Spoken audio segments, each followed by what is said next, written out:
ગુજરાતના ખેડૂતો આમ તો છેલ્લા કેટલાય દિવસોથી વીજ લાઈનનો જે મુદ્દો છે એને લઈને આંદોલનો ચલાવી રહ્યા છે અને ખાસ કરીને મોરબીના જેતપર ખાતે જે સત્યાગ્રહ છાવણી ઊભી કરવામાં આવી છે, આ છાવણીની અંદર હજુ પણ આંદોલન જે છે એ યથાવત રહ્યું છે.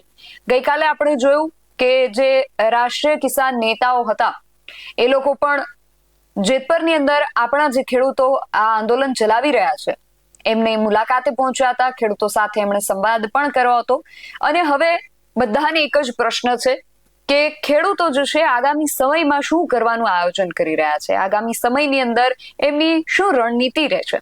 પરંતુ આ પ્રશ્નોનો જે જવાબ છે એ અત્યારે જેતપરની અંદર આ જે ખેડૂત આંદોલન ચાલી રહ્યું છે એની આગેવાની કરી રહેલા નેહુલ અમૃતિયાએ મંચ પરથી જ આપી દીધો હતો. નેહુલ અમૃતિયાએ ખેડૂતોના આગામી પગલાની રણનીતિને લઈને શું જવાબ આપ્યો છે તેના લઈને વિગતે વાત કરીએ આ અહેવાલમાં. જય હિન્દ, BSI ન્યૂઝ પર આપની સાથે હું છું નિધિ ગઢવી.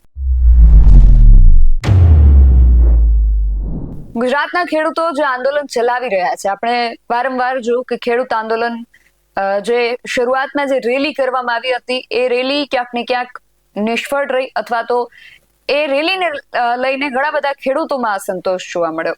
ત્યારબાદ ખેડૂત આંદોલન પાર્ટ 2 ની શરૂઆત થઈ, જે બિન રાજકીય રીતે લડાઈ રહ્યું છે અને એમાં ઉપવાસ આંદોલન કરવામાં આવ્યા.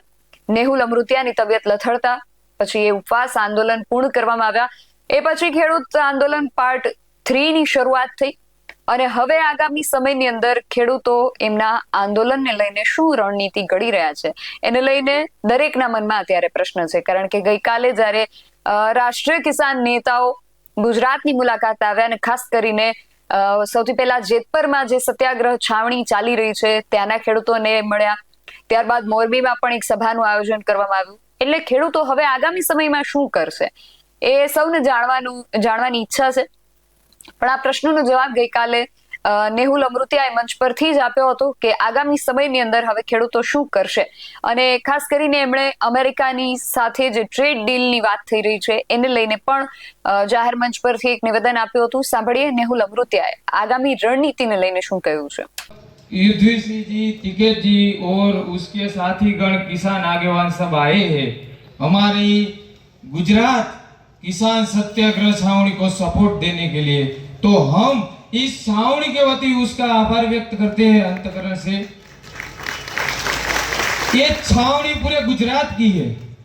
टिकैत साहब ने बोला ना कि अभी हम सब जिले में जा रहे हैं, सब डिस्ट्रिक्ट में जा रहे हैं, वहां किसानों के साथ संपर्क कर रहे हैं और एक गुजरात का ऐसा बिन राजकीय किसानों की टीम तैयार कर रहे हैं.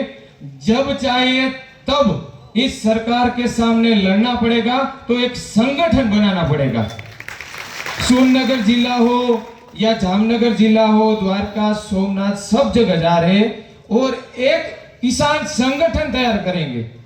और बात रही हमारे इस वीज लाइन जिसकी वजह से किसान को अद्भुत जो नुकसान हो रहा है, किसानों की मांग है वो अकॉर्डिंग टू लॉ है, लॉ के ऊपर नहीं मांग रहे किसान. कुछ जो टेलीग्राफ एक्ट में लिखा है वही किसान की मांग है.